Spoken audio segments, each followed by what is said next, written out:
अगर आप गोवा जाने की सोच रहे हैं तो इस वीडियो को जरूर देख लेना। क्या आपको पता है कि कॉकरोच बिना सिर के भी 1 सप्ताह तक जीवित रह सकता है। महादेव का एक ऐसा मंदिर जहां सीढ़ियों पर बजता है संगीत और इस देश की परंपरा कर सकती है आपको भी हैरान। यहाँ दुल्हन शादी से 1 महीने पहले से ही रोने लगती है। जानेंगे सब कुछ इसी वीडियो में, तो बने रहिए वीडियो के एंड तक।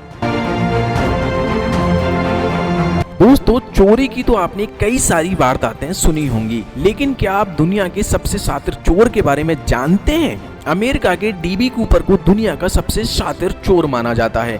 बता दें कि कूपर को आज तक कोई नहीं पकड़ पाया। 24 नवंबर साल 1971 को डीबी कूपर ने बोइंग 727 प्लेन को हाईजैक करके $2 लाख और 4 पैराशूट की मांग की थी। बताया जाता है कि मांगे पूरी होने के बाद कूपर पैसों के साथ प्लेन से कूद गया था। प्लेन से कूदे जाने के बाद पुलिस ने कूपर को ढूंढने की बहुत कोशिश की और ये अमेरिका के इतिहास का सबसे लंबे समय तक चलने वाला केस में से एक केस बन गया, लेकिन इस शातिर चोर का आज तक पता नहीं चल पाया।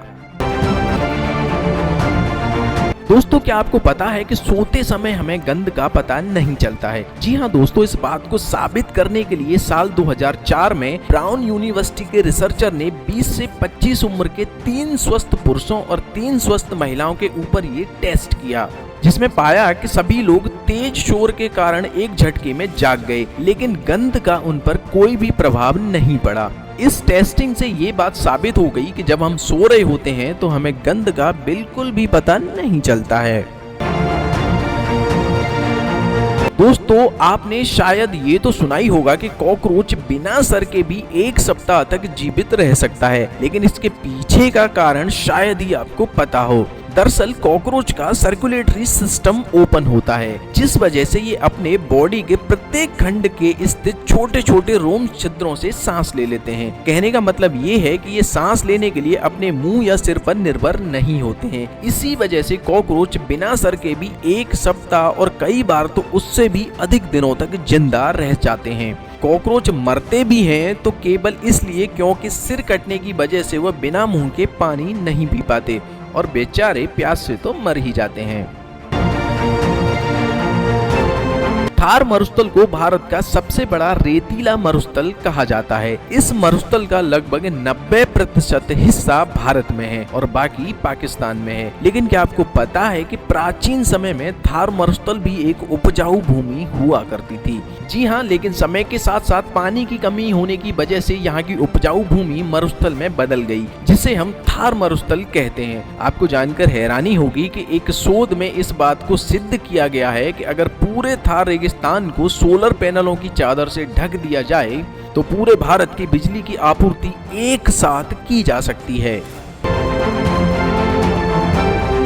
दोस्तों, आपने रहस्यमयी जगहों के बारे में तो सुना होगा, लेकिन क्या आपने फियोंच मैन्युस्क्रिप्ट नाम की एक रहस्यमयी किताब के बारे में सुना है? 240 पन्ने वाली इस किताब के बारे में कहा जाता है कि इसे हाथों से लिखा गया है, और इससे भी ज्यादा हैरानी की बात तो ये है कि इस किताब को एक अज्ञात भाषा में लिखा गया है, जिसे आज तक कोई भी पढ़ नहीं सका है। इस किताब में अजीबोगरीब जीव, नग्न औरतें और बहुत सी ऐसी अजीब चीजों के चित्र बने हुए हैं, जिसे समझने और पढ़ने का प्रयास तो कई क्रिप्टोग्राफर्स द्वारा किया गया है, लेकिन आज तक इसमें क्या, क्यों और किसने लिखा कोई भी नहीं समझ पाया है।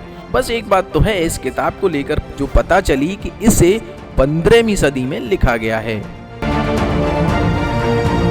भारत में महादेव के अनगिनत मंदिर हैं, जिसमें से कई मंदिरों का अस्तित्व सालों पुराना बताया जाता है। ऐसा ही एक मंदिर तमिलनाडु के कुंभकोणम में मौजूद है, जिसे ऐरावतेश्वर मंदिर के नाम से जाना जाता है। इस मंदिर का निर्माण 12वीं सदी में राजा राजचोल द्वितीय ने करवाया था। भगवान शिव को समर्पित इस मंदिर की सबसे बड़ी खासियत इसकी सीढ़ियां हैं, जिन्हें इस तरीके से बनाया गया है कि इन पर कदम रखने से इनमें से मधुर संगीत की अलग अलग ध्वनि सुनाई देती है। यही वजह है कि यह सीढ़ियां लोगों के बीच सिंगिंग स्टेप्स के नाम से भी फेमस हैं। दोस्तों, वो ध्वनि क्यों आती है, इसके पीछे का कारण क्या है, ये तो आज तक पता नहीं चल पाया है। दोस्तों गोवा एक हॉलिडे डेस्टिनेशन है। यहाँ घूमने जाना बहुत से भारतीयों का सपना होता है, लेकिन क्या आपको पता है कि गोवा में ऐसे कई बीच मौजूद हैं जहाँ हम भारतीयों का जाना सख्त मना है। जी हाँ दोस्तों, अरम्बोल बीच और अंजुना बीच गोवा में ऐसे बीच हैं जहां पे भारतीयों के जाने की मनाही है। दरअसल ऐसा इसलिए किया जाता है ताकि वहां विदेशी लोग अपने हिसाब से कपड़े पहन सकें और उनकी प्राइवेसी बनी रहे। दोस्तों बचपन में क्रिकेट खेलते हुए बॉल लेने हम और आप बहुत बार दूसरों की प्रॉपर्टी पर गए होंगे। बड़े होने के बाद भी कई बार बिना सामने वाले की परमिशन के भी हमने उनकी जमीन में घूमने चले जाते हैं। लेकिन क्या आपको पता है कि भारतीय कानून की धारा 441 के अनुसार अगर कोई व्यक्ति बिना इजाजत के किसी की प्रॉपर्टी में घुसता है तो इसे कानूनन अपराध माना जाता है। ऐसे में अगर प्रॉपर्टी का मालिक प्रॉपर्टी में घुसने वाले व्यक्ति की शिकायत कर दे तो उसे जेल भी हो सकती है। दोस्तों आपने शादी के बाद विदाई के समय दुल्हन को रोते हुए जरूर देखा होगा, लेकिन अब हम जो भी आपको बताने जा रहे हैं उसको सुनकर आपको हैरानी कम हंसी ज्यादा आएगी। दरअसल चीन में टुजिया नामक एक ऐसी जनजाति रहती है। इस जनजाति में दुल्हन को शादी से 1 महीने पहले से ही अपने माँ के साथ मिलकर रोने का अभ्यास कराया जाता है ताकि विदाई के समय दुल्हन अच्छे से रो सके। इस जनजाति में रोने को शादी की खास परंपरा और रस्म माना जाता है। अगर दुल्हन अपनी शादी में अच्छे से नहीं रोती है तो बाद में शादी के बाद दुल्हन और उसके परिवार को दूसरों के ताने सुनने पड़ते हैं।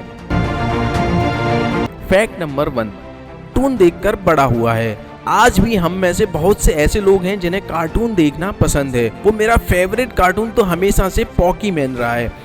आपका कौन सा रहा है आप हमें कमेंट बॉक्स में जरूर बताइए। खैर पॉकीमैन से याद आया दोस्तों, क्या आपको पता है कि जापान में पॉकीमैन को भी बहुत ज्यादा पसंद किया जाता है। जापान में आपको ऐसे बहुत से होटल देखने को मिल जाएंगे जो पॉकीमैन की थीम पर बनाए गए हैं। आपको जानकर हैरानी होगी कि जापान में पॉकीमैन कैरेक्टर पिकाचू से प्यार दिखाने के लिए यहाँ के योकोहामा शहर में हर साल पिकाचू टाइरोहेसी नाम से त्योहार मनाया जाता है, जिसमें हजारों लोग पिकाचू के कपड़े पहनकर एक सड़क पर मार्च करते हैं। इसे पिकाचू परेड भी कहा जाता है। तो दोस्तों इस वीडियो में फिलहाल इतना ही। आपको इनमें से सबसे ज्यादा कौन सा फैक्ट पसंद आया आप हमें कमेंट बॉक्स में जरूर बताएं, और ऐसे ही कुछ अमेजिंग और इंटरेस्टिंग वीडियो देखते रहने के लिए चैनल को सब्सक्राइब करिए।